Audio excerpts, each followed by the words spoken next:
সুপ্রিয় দর্শক, আসসালামু আলাইকুম। সবাইকে স্বাগতম জানাচ্ছি আজকের গুরুত্বপূর্ণ সংবাদে। প্রথমেই জানিয়ে দিচ্ছি সংবাদ শিরোনাম। পে স্কেলের দাবিতে সারা দেশে কর্মসূচি পালনের ঘোষণা সরকারি কর্মকর্তা কর্মচারী সমিতির।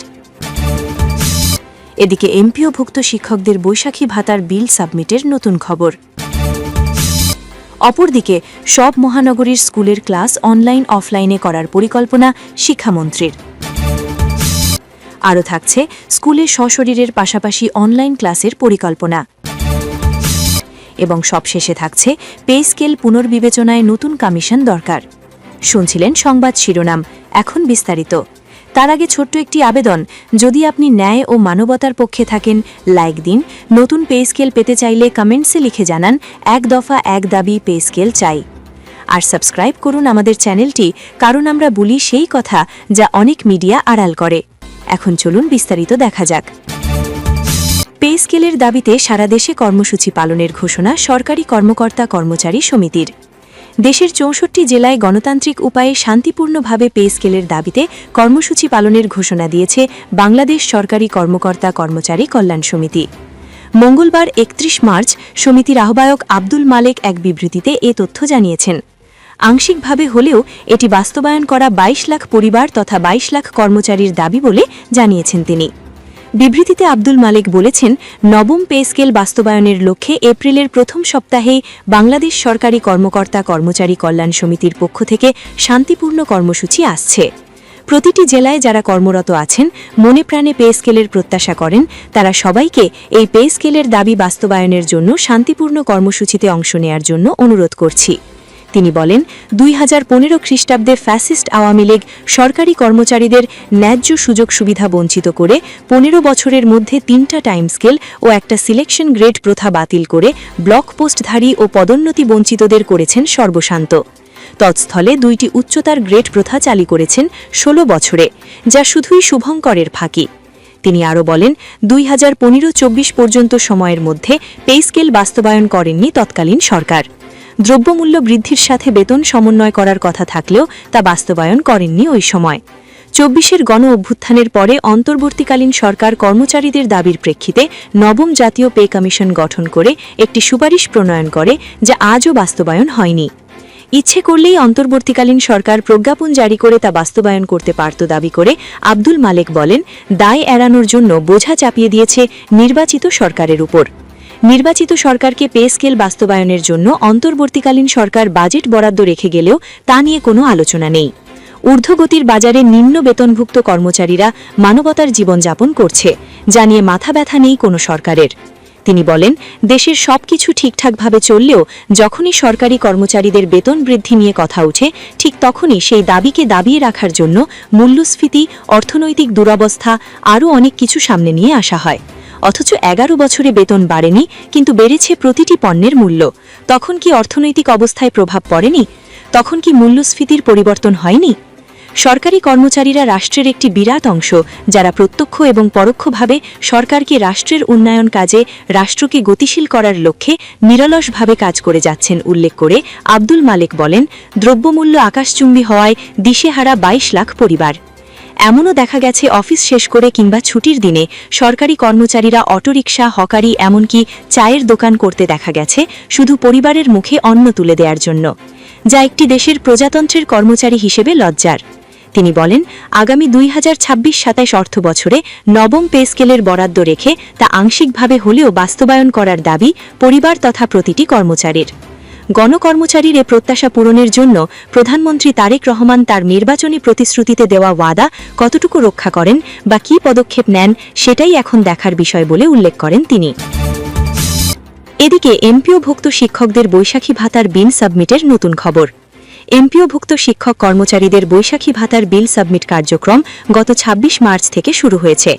আজ মঙ্গলবার ৩১ মার্চ সন্ধ্যা ৬টা ২০ মিনিট পর্যন্ত মোট ১,১৬৭টি শিক্ষা প্রতিষ্ঠানের ২২,৯৩৪ জন শিক্ষক কর্মচারীর বিল এখনও সাবমিট করা হয়নি। কর্মকর্তারা দ্রুত এ বিল সাবমিট করার জন্য শিক্ষকদের আহ্বান জানিয়েছেন। মঙ্গলবার মাধ্যমিক এবং উচ্চশিক্ষা অধিদপ্তরের ইএমআইএস সেলের এক কর্মকর্তা দৈনিক শিক্ষা .কমকে এ তথ্য জানিয়েছে। তিনি বলেন, এই মাসটা নিয়ে আমরা খুব বিপদে আছি। বৈশাখী ভাতা ও এই মাসের বিল সাবমিট গত ২৬ মার্চে আমরা চালু করেছিলাম, কিন্তু গতকাল সোমবার সকাল পর্যন্ত আমরা দেখলাম যে প্রায় ৫৬টি প্রতিষ্ঠানের ৭ থেকে ৮০০ শিক্ষক এই বিল সাবমিট করেননি। গড়িমসি করে গতকাল সোমবার বিকেল পর্যন্ত ৪১টি প্রতিষ্ঠান সাবমিটই করেননি। যারা করেছেন তারা বেতন পেয়ে যাবেন এবং বৈশাখী ভাতার জন্য আজ মঙ্গলবার সন্ধ্যা ৬টা ২০ পর্যন্ত ১১৬৭টি প্রতিষ্ঠানের ২২,৯৩৪ জন শিক্ষক এখনও বিল সাবমিট করেননি। আমরা আগামী বুধবারের মধ্যে বিল সাবমিশন শেষ করতে চাই, যেন শুক্রবার শিক্ষা মন্ত্রণালয়ে আমরা প্রস্তাব পাঠাতে পারি। এর আগে ২৭ মার্চ এমপিওভুক্ত শিক্ষক কর্মচারীদের বৈশাখী ভাতার বিল সাবমিট করার অপশন চালু করা হয়। নির্ধারিত সময়ের মধ্যে সব শিক্ষক কর্মচারীকে বিল সাবমিট করার আহ্বান জানানো হয়। কত তারিখের মধ্যে বিল সাবমিট করতে হবে এমন প্রশ্নের উত্তরে এক কর্মকর্তা বলেছিলেন, এপ্রিলের ২ তারিখের মধ্যে আমরা বিল সাবমিট শেষ করতে চাই। এর আগে এমপিওভুক্ত শিক্ষক কর্মচারীদের মার্চ মাসের বেতনের বিল সাবমিট করার অপশন চালু করা হয়েছিল। ২৮ মার্চের মধ্যে বিল সাবমিট করার শেষ সময় ছিল। অপরদিকে সব মহানগরীর স্কুলের ক্লাস অনলাইন অফলাইনে করার পরিকল্পনা শিক্ষামন্ত্রীর। বৈশ্বিক জ্বালানি সংকটের কারণে দেশের সব মহানগরীর স্কুল পর্যায়ের ক্লাস অনলাইন অফলাইনে করার পরিকল্পনা নিয়েছে মন্ত্রণালয় বলে জানিয়েছেন শিক্ষা এবং প্রাথমিক ও গণশিক্ষা মন্ত্রী ড. আ.ন. এহসানুল মিলন। মঙ্গলবার ৩১ মার্চ জ্বালানি পরিস্থিতি নিয়ে প্রধানমন্ত্রীর সভাপতিত্বে অনুষ্ঠিত উচ্চ পর্যায়ের একটি বৈঠক শেষে তিনি এই কথা জানান। ইরানের সাথে ইসরায়েল ও যুক্তরাষ্ট্রের যুদ্ধ পরিস্থিতিতে বিশ্বজুড়ে জ্বালানি সংকট দেখা দেওয়ায় দেশে জ্বালানি সাশ্রয়ের লক্ষ্যেই সরকার এমন পরিকল্পনার কথা ভাবছে বলে জানান মন্ত্রী।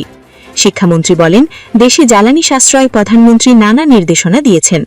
এর মধ্যে এখন থেকে দেশের সব স্কুলগুলো ৫ দিনের পরিবর্তে সপ্তাহে ৬ দিন ক্লাস খোলা রেখে অন্তত ৩ দিন অনলাইনে ক্লাস চালু রাখার চিন্তা রয়েছে। বিশেষ করে মেট্রোপলিটন এলাকাগুলোতে অনলাইন ভিত্তিক ক্লাস চালুর ব্যাপারে ৫৫% মানুষ একমত হয়েছে। আগামী বৃহস্পতিবার ২ এপ্রিল মন্ত্রিসভার বৈঠকে এ বিষয়ে আলোচনার পর চূড়ান্ত সিদ্ধান্ত নেওয়া হবে বলে আ.ন. এহসানুল মিলন বলেন। জ্বালানি সাশ্রয় সংক্রান্ত বৈঠকে বিদ্যুৎ, জ্বালানি ও খনিজ সম্পদ মন্ত্রী ইকবাল হাসান মাহমুদ, প্রতিমন্ত্রী অনিন্দ ইসলাম অমিত সহ সংশ্লিষ্ট মন্ত্রণালয়ের ঊর্ধ্বতন কর্মকর্তারা উপস্থিত ছিলেন। আরও থাকছে স্কুলে সশরীরের পাশাপাশি অনলাইন ক্লাসের পরিকল্পনা। বৈশ্বিক জ্বালানি সংকটের বিষয়টি বিবেচনায় নিয়ে মহানগরী এলাকার শিক্ষা প্রতিষ্ঠানে, বিশ্ববিদ্যালয় বাদে সব পর্যায়ের শিক্ষা প্রতিষ্ঠানে সশরীর ক্লাসের পাশাপাশি অনলাইনে ও ক্লাস নেওয়ার বিষয়টি ভাবা হচ্ছে বলে জানিয়েছেন শিক্ষামন্ত্রী ড. আ.ন. এহসানুল মিলন। গতকাল সচিবালয়ে সাংবাদিকদের প্রশ্নের জবাবে শিক্ষামন্ত্রী একথা বলেন। সংশ্লিষ্ট সূত্রে জানা গেছে, গতকাল ঢাকা শহরের বিভিন্ন স্কুল ও কলেজের শিক্ষক এবং বোর্ড ও শিক্ষা মন্ত্রণালয়ের কর্মকর্তাদের সমন্বয়ে এক শতবিনিময় সভায় সিদ্ধান্ত হয়, এখন থেকে আপাতত সপ্তাহে ৬ দিন ক্লাস হবে, ৩ দিন অনলাইন ও ৩ দিন অফলাইনে। শিক্ষকরা স্কুলে এসে ক্লাস নেবেন। জোড় বিজোড় দিনে হবে online offline class, practical class অফলাইনে করে নিতে হবে। বিষয়টি নিয়ে আজ সন্ধ্যায় মনোযোগ আকর্ষণ করা হলে দৈনিক আমাদের বার্তাকে শিক্ষামন্ত্রী জানান। শিক্ষামন্ত্রী বলেন, আগামী বৃহস্পতিবার মন্ত্রিসভার বৈঠকে এ বিষয়ে আলোচনা ও সিদ্ধান্ত হবে। শিক্ষামন্ত্রী বলেন, তারা আলোচনা করছেন অনলাইনে শিক্ষা কার্যক্রম চালানোকে উৎসাহিত করার। যেহেতু বৈশ্বিক সংকট, তার মানে বাংলাদেশও, তারা কেউ জানেন না কতদিন এই সংকট চলবে, সেই কারণে তারা ভাবছেন দেশের স্কুল ব্যবস্থাকে অনলাইন ও সশরীর এই মিশ্র পদ্ধতিতে আনা। পবিত্র রমজান ও ঈদ মিলিয়ে ৪০ দিনের ছুটির পর গত রোববার শিক্ষা প্রতিষ্ঠান খুলেছে। এরই মধ্যে আন্তর্জাতিক জ্বালানি সংকটের কারণে তারা ভাবছেন অনলাইন ও সশরীর এই মিশ্র পদ্ধতিটি করা যায় কিনা। শিক্ষামন্ত্রী বলেন, তারা জরিপ করে দেখেছেন ৫৫% অংশধারী চাচ্ছেন অনলাইনে যাওয়ার, কিন্তু পুরোপুরি অনলাইনে গেলে অসামাজিক হয়ে যাবে কিনা সেটাও ভাবছেন। এ বিষয়ে শিক্ষা মন্ত্রণালয় থেকে আগামী বৃহস্পতিবার অনুষ্ঠিত হওয়া মন্ত্রিসভায় প্রস্তাব দেবেন এবং সেখানে আলোচনা হবে, তারপর এর সিদ্ধান্ত আসবে। তারা এটা অনলাইন ও সশরীর ক্লাস করতে চিন্তা করছেন। সপ্তাহের ৬ দিনের মধ্যে কয়দিন সশরীর ও কয়দিন অনলাইনে ক্লাস হবে সে বিষয়ে করা প্রশ্নের জবাবে তা সুনিশ্চিত করেননি শিক্ষামন্ত্রী। তিনি বলেন, তারা মিশ্র পদ্ধতি করতে চাচ্ছেন। তারা মন্ত্রণালয় থেকে প্রস্তাব দেবেন, কিন্তু মন্ত্রিসভা যেটা গ্রহণ করবে সেটাই হবে। এখনও প্রস্তাব দেওয়া হয়নি। বিশ্ববিদ্যালয় বাদে সব পর্যায়ের শিক্ষা প্রতিষ্ঠানের কথা ভাবা হচ্ছে বলে শিক্ষামন্ত্রী জানান। বিশেষ করে তারা মহানগরীর কথা বলছেন। ইরানে আমেরিকা ইসরায়েলের হামলার কারণে যুদ্ধ পরিস্থিতিতে জ্বালানি সংকটে পড়েছে প্রায় পুরো বিশ্ব। সংকটে আছে বাংলাদেশও। জ্বালানির উপর চাপ কমাতে শিক্ষা প্রতিষ্ঠানের সশরীর ক্লাস এড়িয়ে অনলাইন পাঠদান চালুর বিষয়ে আলোচনার কথা জানান শিক্ষামন্ত্রী। রমজান ও ঈদ মিলিয়ে 40 দিনের ছুটির পর গত রোববার শিক্ষা প্রতিষ্ঠান খুলেছে। এরই মধ্যে আন্তর্জাতিক জ্বালানি সংকটের কারণে তারা ভাবছেন অনলাইন ও সশরীর এই মিশ্র পদ্ধতিটি করা যায় কিনা। এবং সবশেষে থাকছে পে স্কেল পুনর্বিবেচনায় নতুন কমিশন দরকার।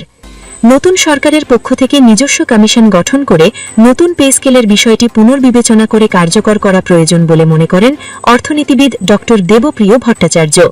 তিনি বলেন, আগের সরকার প্রস্তাবিত পে কমিশনের রিপোর্টকে সরাসরি গ্রহণ না করে তা একটি উপাদান হিসেবে বিবেচনা করা উচিত। মঙ্গলবার সকালে রাজধানী ধানমন্ডিতে সেন্টার ফর পলিসি ডায়ালগ কার্যালয়ে বাজেট ঘিরে নাগরিক ভাবনা ও প্রত্যাশা শীর্ষক প্রাক বাজেট মিডিয়া ব্রিফিংয়ে এসব বলেন তিনি। ড দেবপ্রিয় বলেন, বিগত সরকার তার মেয়াদের শেষ সময়ে পে স্কেল সংক্রান্ত যে উদ্যোগ নিয়েছে তা বাস্তবায়নের দায়িত্ব বর্তমান সরকারের উপর চাপিয়ে দেওয়া হয়েছে বলে মনে করেন তিনি। এই সরকারের নিজের মতো কমিশন গঠন করে এটাকে বিবেচনা করা উচিত, যেখানে আগের সরকারের পে কমিশনের রিপোর্টটি একটি উপাদান হিসেবে বিবেচনা করতে পারে, যোগ করেন তিনি। পাচার হওয়া অর্থ দেশে ফেরানোর উপর জোর দিতে বলেন। চুরি করা টাকা ফেরত আনতে হবে। দেশের ভেতরে ও বাইরে যেসব সম্পদ জব্দ করা হয়েছে সেগুলো দ্রুত আইনি প্রক্রিয়ায় বিক্রি করে অর্থ দেশে আনতে হবে। সম্প্রতি বিদেশ থেকে ৪৪ কোটি টাকা ফেরত আনার প্রসঙ্গ তুলে তিনি প্রশ্ন রাখেন, ছোট অঙ্কের টাকা ফিরছে কিন্তু বড় অঙ্কের টাকা কেন আসছে না? রাজস্ব আদায় বাড়ানোর বিষয়ে তিনি বলেন, রাজনৈতিক অঙ্গীকার ও প্রশাসনিক প্রতিবন্ধকতা মোকাবিলা করতে পারলে রাজস্ব আয় বাড়ানো সম্ভব। তিনি মনে করেন, অন্তর্বর্তীকালীন সরকারের রাজনৈতিক শক্তি না থাকায় এক্ষেত্রে অগ্রগতি হয়নি। তবে বর্তমান নির্বাচিত সরকারের জন্য প্রথম বছরই সবচেয়ে গুরুত্বপূর্ণ সময়। প্রথম বছরে কাঙ্ক্ষিত অগ্রগতি না হলে শেষ বছরে তা করা কঠিন হয়ে পড়বে বলেও সতর্ক করেন তিনি।